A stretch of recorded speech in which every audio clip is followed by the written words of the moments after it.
So, first of all, thank you very much. I think this is a very apt webinar which the Junagadh Agriculture University has put together. So, Dr. Chotia, Dr. Chauhan, and Dr. Pathak, thank you for this opportunity.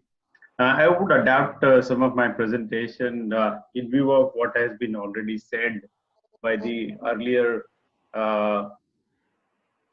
eminent speakers, and would stay with some of the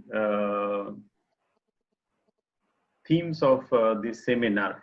You know, when I got that invite and I was reading, so agriculture post COVID-19 and its impact. So maybe I'll take just a couple of minutes because I have a bias being having a background of agriculture, and I see that while there are eminent, respectful teachers who are there are good number of students who are listening to this, and probably it's important for them to probably get a sharing or perspective of what this COVID has done to us in general, and while it offers some challenges which are being widely seen and can be read, what are some of those opportunities that people can adapt while planning their careers, or tweaking the current careers, or planning for business they want to be in going forward? So in that perspective, I'm assuming that you are able to see my slides. If you are not able to see my slides, please let me know. We can see it. We can see it. Thank you. So, one of the popular thing which is being there is that when we are talking about this COVID, is that the lockdown started, lockdown eased out. Now you see people on the street, and is Corona or COVID-19 over? So probably we might have different answers about whether there will be a second wave, yes, no, whether the fatality will be high or low. But when we look at the scenario, then you can easily assume that it's not going to be over in terms of its financial impact very easily. Some of the industries would have an impact which will go until next year, mid of next year. Some might be in 2020, and there is also a chance that it might go beyond that. Agriculture, as you have been listening since morning, that one of the quick sector which came back. But this current disruption, while it has impacted few things very dramatically in that period, but let's understand that how it is going to be, and we need to connect between these two situations, that the impact is not about this 3 months or 6 months. It's going to make few changes, and economy is going to be impacted for a seeable period. Few things will come back, and few things will come back in a very changed format. Since I have been asked to talk about irrigation and the impact, so just to give you some numbers, this irrigation industry, which is micro irrigation industry, because it's equipment, that is what has been said. On an average, if you look at last 2 years, about 10 lakh hectares, 10 lakh farmers get micro irrigation equipment every year. And this is probably growing at an average of 10 to 15% in different geographies. And the industry outlook is that this number would come to something like 15 lakh per year in 2-3 years. Now, this is the theme. These were the projections before Corona hit the world. Now, when you look at what happened when it hit the world, so our lockdown came when there was a standing rabi crop in the field. So, as the eminent speakers spoke before me, the challenge was, how do you harvest this and how do you transport that? So the impact was basically in that aspect, that farmers were not getting laborers. There was an issue with the transportation. There were different assessments of those MHA orders by different people. because we know that there are three authorities in this case. One is PM, the other one is CM, and the third one is DM, and rightfully so. So the district magistrate has the responsibility of its own district. So those were the challenges in the beginning, and then they slowed down. And the second one was that was also a period when the preparations for Kharif were going on. So as an industry, if we are talking about our season, that particular season, which is called preparing for Kharif, was got impacted, mainly because we were not able to produce, mainly because we were not able to supply. So we missed a large part of opportunity in that period. Now, we being people in the industry, and we need to find ways to how do we do it. So we said, okay, we are not able to move, we are not able to talk to farmers to go and meet them. So quickly we adapted and said, okay, so what do? We have the digital preparedness. So we used Facebooks, we used Google Docs for inquiries. Even we did the surveys wherein the farmers did those surveys by their own mobiles, and we did the design. So we are not the only one, but I think many of the agro industries people did the same thing. But on our company level, we have reached 75 lakh farmers in this period post imposition of first lockdown. Now, while we quickly adapted to this is not going to go anywhere. Netafim India, on an average, more than one meeting takes in each of the states. Probably 10 meetings happen every day all across India when we are connecting with the farmers to share the knowledge, to promote what we are doing, to share the best practices, to talk about the crops and etc. So this is something that is going to stay. How do we connect with farmers? How do we, share the information within our channel partners?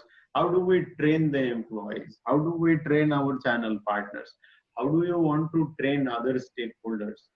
This, while we were doing it to a certain extent before post-COVID, the life has changed. Post-COVID, this is going to be the main tool, and people would ask, why can't you do this digitally? Why? Because it's effective, it's quite good, and as we can see that today the quality of speaker and number of speakers and attendees are being able to attend this webinar. Probably if this meeting, if happening physically, some of us would have found it challenging to make it to that event. So I think this is going to be permanent, and it is going to stay. And it's not going to be only agriculture, but many. But particularly in case of agriculture, maybe in the past, we witnessed some resistance. And that resistance was like, either we thought if farmers are not going to adopt it, किसानों को तो सब आंखों से देखना पड़ता है, सामने सामने बात करनी पड़ती है, seeing is believing. So probably some of those ideas no more stand the test of today. I mean, it's quite evident. Farmers were talking about on WhatsApp, they were getting on Facebook Live, and they are accepting this. तो जैसे बोलते हैं कि भाई मजबूरी जो है वो प्रयोग की जननी होती है. So this has happened, in case of COVID-19.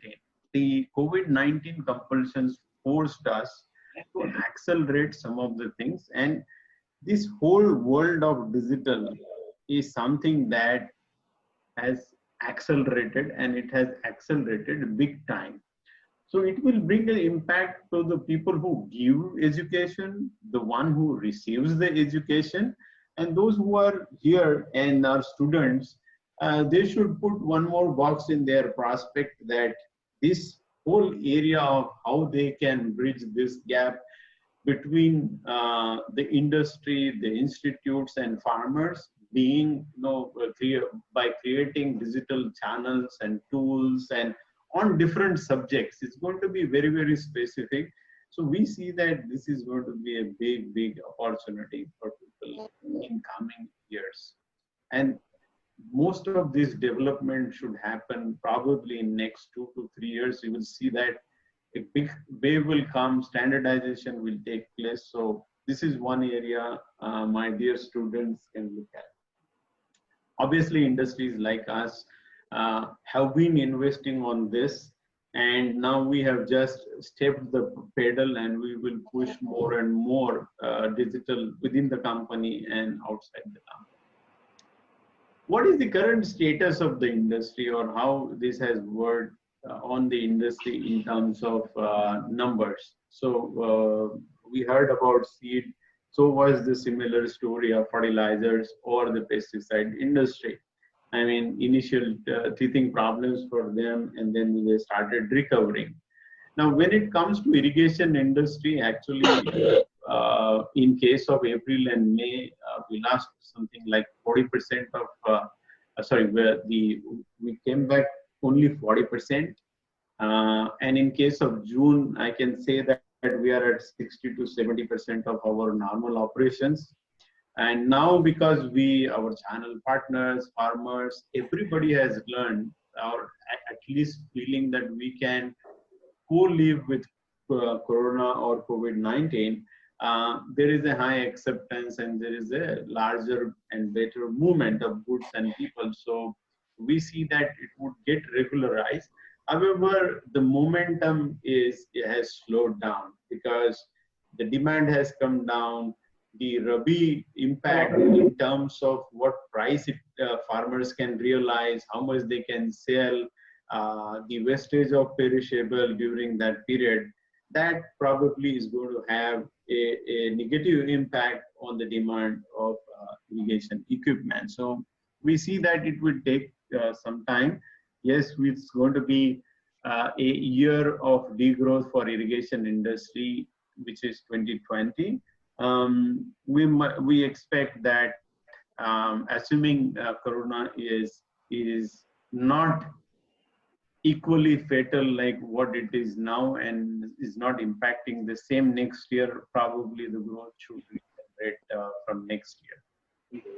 The big challenge we also faced is that while there was a MHA circular about starting agriculture and seed and fertilizers and pesticides, there was no specific mention of irrigation equipment.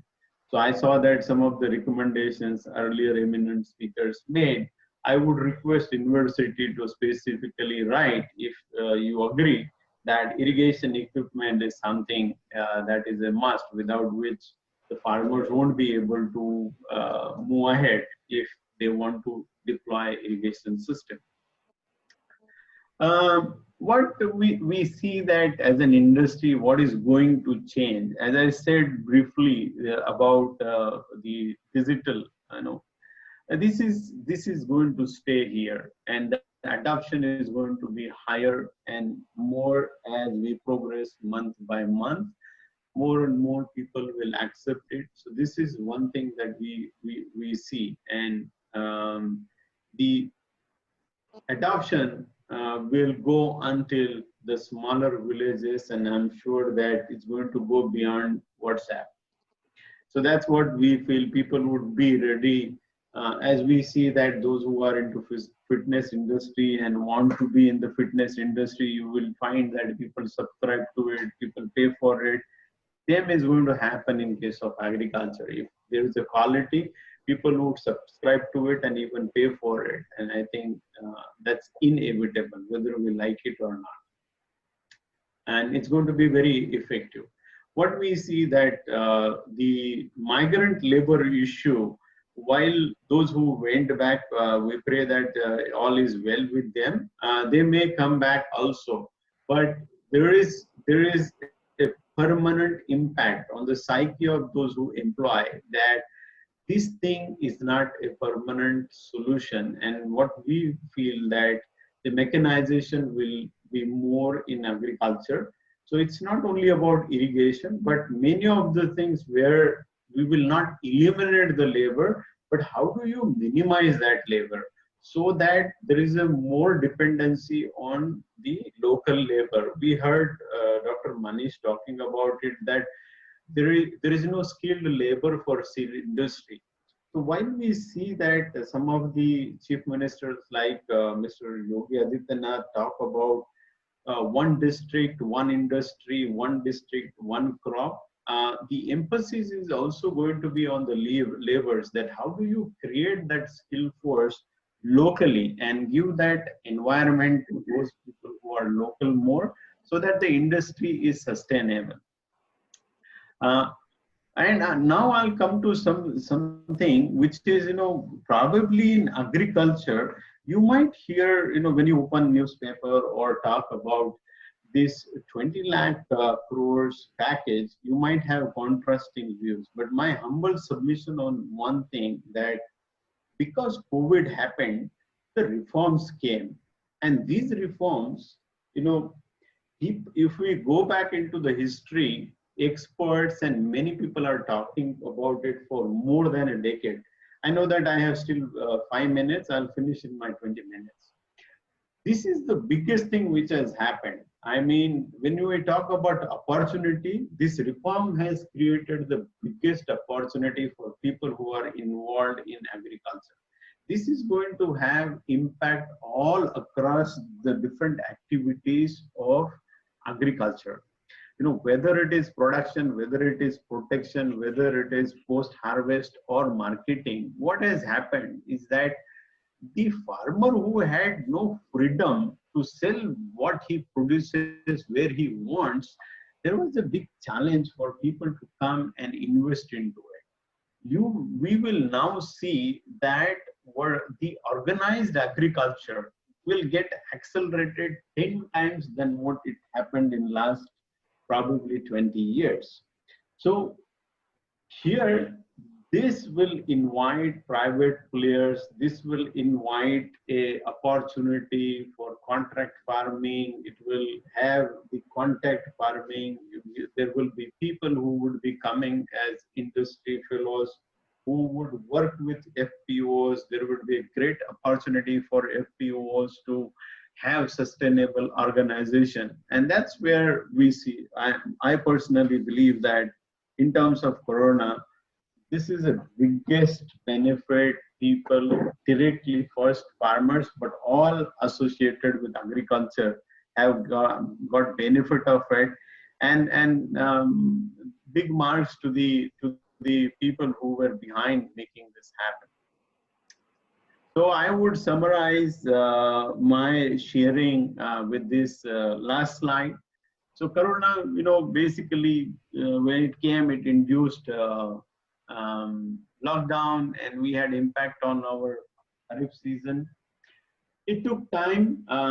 We had difficult 2.5 months, but now we are at 60 to 70% capacity, with a knowledge on how do we work in a constrained environment. What we see is that there is going to be some shift into crop in short term, from perishable to non-perishable crops. And then what we witness with, based on our interactions, that the stakeholders have gone through this experience, and probably they are ready to deal with this if there is a reoccurrence take place, and they would be able to handle better. In terms of opportunities, as I said, and I'm repeating so many times, this digital acceleration is good for everybody and is going to come, and it's going to stay. The reforms, which we are quite helpful of and very appreciative of those reforms. It's an amazing opportunity in the space of agriculture. So those people who want to be into it, the eminent speaker was talking about moving or willing people to go to rural areas. I think the people who were on the fence, whether to come into agriculture industry, yes or no, those people now would be pushed inside, and we will see a very good value creation in agriculture, mainly because of these reforms. The reforms will have some structural impacts also, as we see, is that there will be more and more crop planning.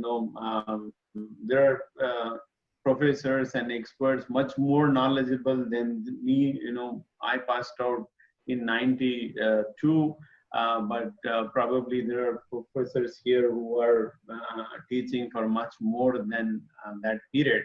So what we see or what we estimate is that when we take some of the areas names, one of the eminent speaker was talking about Gujarat being famous for mango and some of the other crops.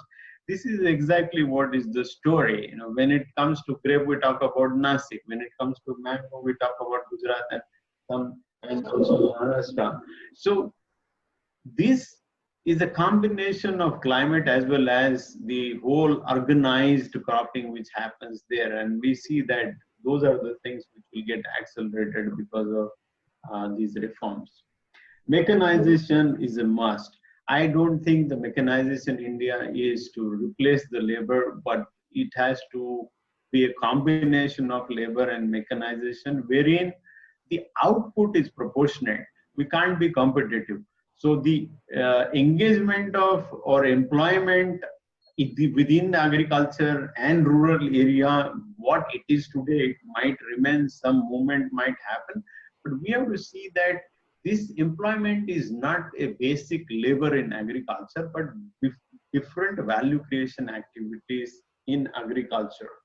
So I think, yes, we are personally, socially going through some of the challenges at present because of Corona, but it has also pushed us to think on what to do, how to do the things differently, force government to take some of the decisions which are long lasting. So as a summary, yes, we need to keep saving the life as a priority, but it has opened a lot of opportunities. Once again, I am really thankful to the professors and the organizers of this webinar to give me as a Netafim's managing director an opportunity. So I'm proud to be associated with Netafim, which is pioneer of drip irrigation, and we have about 9 lakh farmers in India using our drip irrigation. So keep your blessings on this technology. And once again, thank you, sir, for this kind invite.